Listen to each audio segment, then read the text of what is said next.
One day, Moses decided to take his flock of sheep to the far side of the wilderness toward Mount Sinai. Though this journey was unfamiliar to his sheep, they trusted Moses. For more than 40 years, Moses had learned the confidence and compassion of a good shepherd. He led and protected his sheep. God was using Moses' time as a shepherd to prepare him for an incredible task. Moses was going to lead God's people out of slavery and into freedom. As Moses led his sheep, they eventually came to a canyon near the base of Mount Sinai. It was surrounded by a range of smaller hills, so it would be safe, and it had some grass for his sheep to graze. As Moses searched the area for wolves and other dangers, he noticed off in the distance a large bush covered in flames. Moses rushed toward it.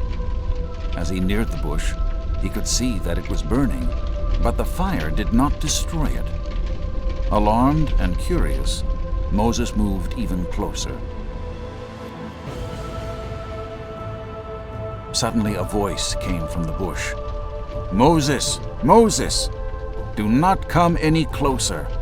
Take off your shoes, because the place you are standing is holy." Moses fell back in awe and did as the voice commanded, taking off his sandals and bowing low. Moses gave this strange and wonderful sight his full attention, and the voice continued to speak.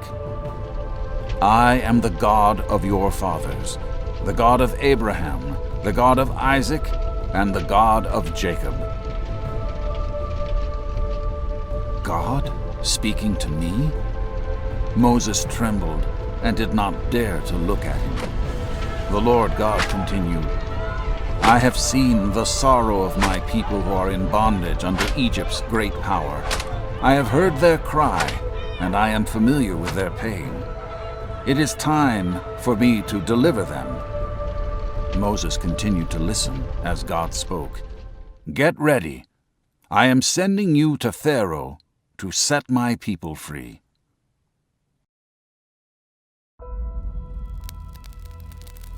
Long ago, Moses had dreamed of helping his people, but so much time had passed, and Moses was uncertain. He asked, "Who am I that I should go to Pharaoh and lead your people out of Egypt?" God assured him, "I am with you, and I am going to prove it by bringing my people safely out of Egypt." Moses continued to hesitate. "What should I tell the children of Israel when they ask who you are and what your name is?"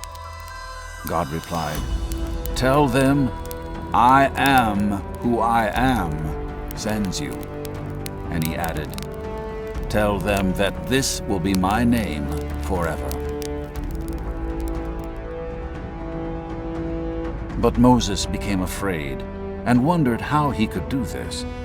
The Egyptians hated him, and the Hebrews, his own people, despised him.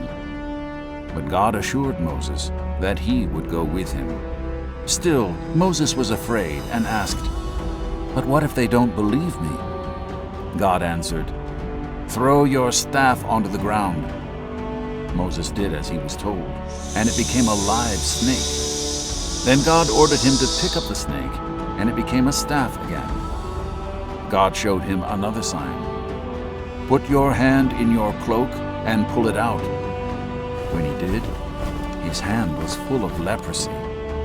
God instructed him to do it again, but this time the leprosy disappeared. It would be clear to the Hebrews and the Egyptians that God was with Moses. But Moses was still afraid, too terrified to speak to Pharaoh. "I am not a very good speaker," he argued. By now God was angry at his unbelief and reminded Moses that he, the God of the universe, had created Moses and prepared him for what he was called to do.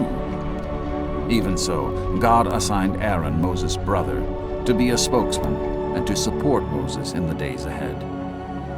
So Moses returned his flock of sheep safely to their home and, with his brother Aaron, left on the great adventure.